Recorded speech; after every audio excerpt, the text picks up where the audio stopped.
Welcome to the Pool Shot Television. Inside the Zona production. Yeah, broadcasting live at the moment and delayed to you from Scottsdale, Arizona.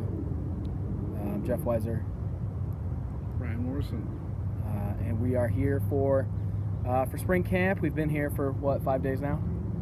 Yeah, and a little lull in the action right now. Thought we'd record a video and get it up. Yeah, we're here with a little break between minor league batting practice, and should have some minor league games going here in about an hour and a half. So we've been on the grind for a few days. We've been back here, and I think we're excited about the team. You've liked what you've seen? Yeah, absolutely. And you know, one of the main topics we have been working over before we got here is, you know, this Pacoda projection of, you know, it's under 80 wins. Yeah. You know, I don't know if it's something we didn't expect, just based on some of the individual players we looked at over the course of the offseason. Right. But you know, it's a tough balance to strike between, you know, things aren't going to work out perfectly. Sure. Definitely, guys are going to miss time. It's going to happen. Yeah. And the projections, Yeah. you know, sometimes change the playing time based on that. But these Pacoda projections are really based on a best case scenario of what the playing time's going to be. Yes. And yet they're still pretty low. So yeah, I think as we've really sort of seen, while being here and also kind of known all along, they are low. And I think we kind of know why they're low. We've talked a little bit about in the past at the website about the bullpen having some really sort of undervalued types of relievers. We've talked a little bit about a guy we saw yesterday, Shelby Miller, and why the projections, you know, are low on him. He had a great year last year, but in the past he'd sort of struggled, and he sort of reinvented himself and looked very efficient after the first inning yesterday. So, I mean, I think we're just way optimistic. Yeah, as opposed to that looked like what it was supposed to look like. Right. There were a lot of soft liners that weren't necessarily on the ground, but you know, balls at a good infield, good field. And yeah, absolutely. Last season, if you took it for what it was, deserved run average out of baseball perspective. Yes. Is our most nuanced ERA estimator at this point, and that had Shelby Miller at, I think, 4.6 wins. I mean, it's a very strong season. Right. And the projections coming in at like 1.5, 1.7, it's a pretty substantial gap. It's a huge gap.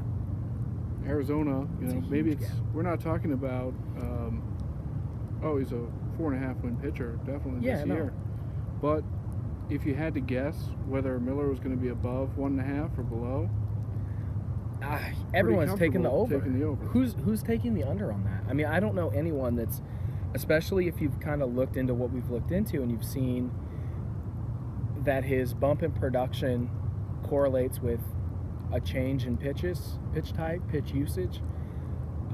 There's no reason to think that's not going to translate going forward. It's not like he's about to revert back to himself, to his old self. So, yeah, I'll take the over every time on that. And if you were to look at just the projections in mass, everyone's projections, you're probably taking the over on just about everyone. Yeah. Just based on the fact that projections are fairly conservative. But if you make that mental adjustment and say, okay, well, maybe everything's a third below what it could be, right, or something like that, I think we'd still maybe be leaning on the over.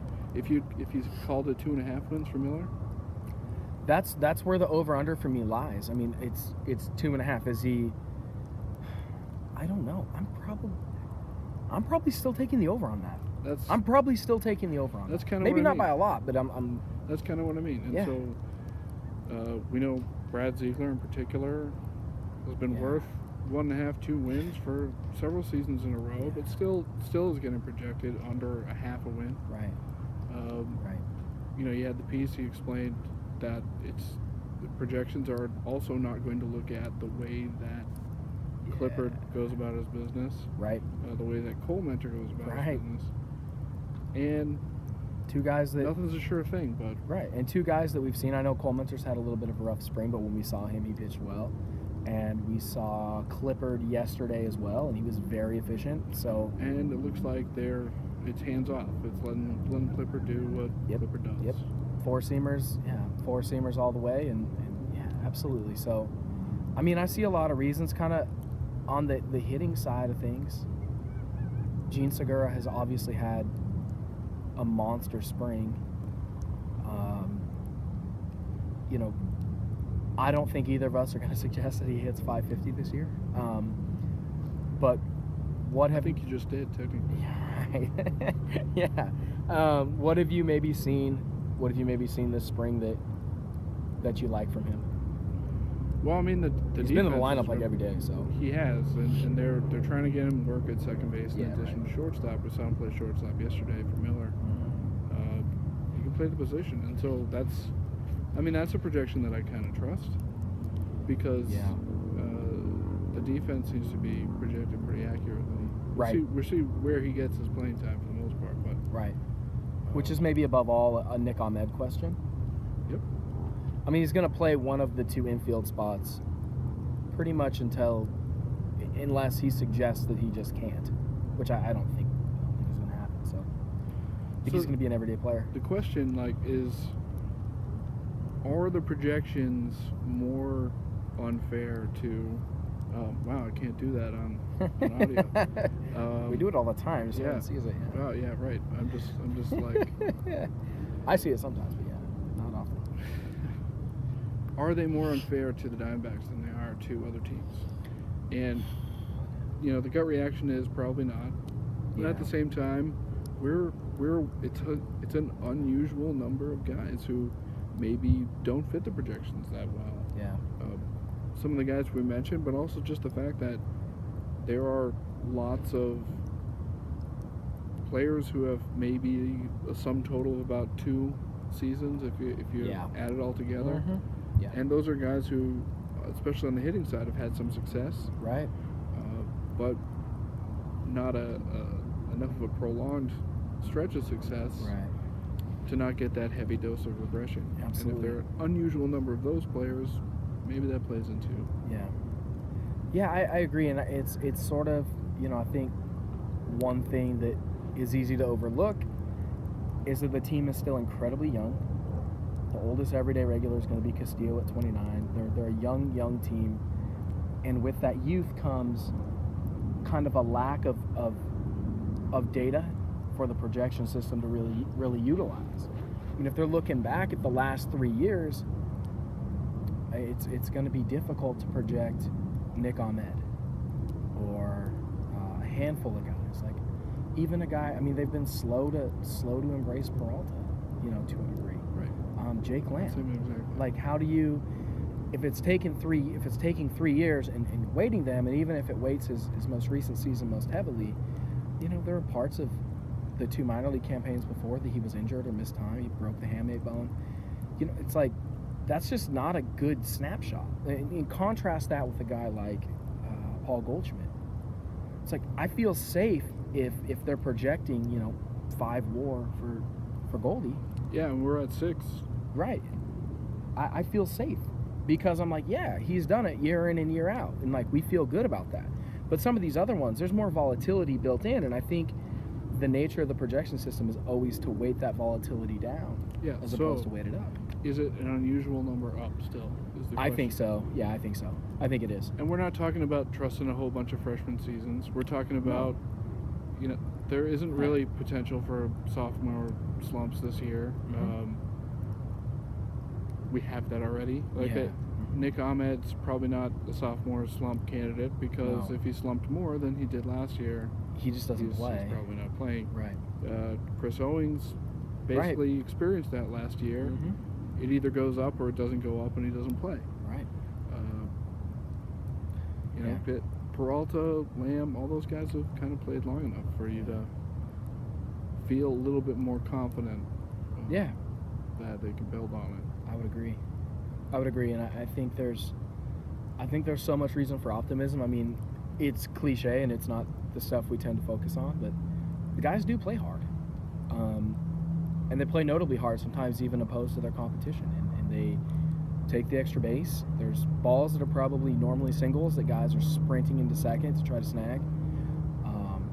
I saw Peralta do that, I think it was yesterday, and I just kind of was like, he went sliding into the base. I was like, oh man, come on, dude, it's just the spring. Like, Yeah. but they just Like Yasmani Tomas, who just decided maybe not to prolong right. a rundown too much. Yeah, Game he yesterday. should have let Brandon Phillips tag him out a lot sooner. So, there's a mentality about the team. I think there's you can kind of see it. They're getting after it back here. Even the minor league kids. I mean, sort of the feeling, I think, and is, I don't know. It kind of feels like football practice a little bit to me when you're kind of early in those camp days and you're sort of like the coaches are on you to get after it. I mean, we've seen the coaches correcting players and all the way from the top to the bottom, and I just think there's definitely a mindset here, and a mindset can't necessarily trump talent by a huge margin, but there is one, and they might maximize talent. Well, that's another reason to think that maybe the projections are low, is the ruthlessness with which they're going to treat their roster this year. There is some depth still, especially in the infield, especially in the majors. And so when the Orioles had their unexpected finish in 2014, a big part of that was they didn't let players who weren't helping them hurt them. Right. They were taken out pretty quickly. Right. And a case where it's with not that, an experiment year. Yeah. If someone's not helping them, like we talked about with Ahmed, with Owings, you're it's almost like you can't lose for too long. Right, and because the margin for error is so slim here, I think, we know that it's... We know what they're going to do, how they're going to treat it. And they have to. That's how mindset can, affect standings in the end of the year. Absolutely. And I think a guy like that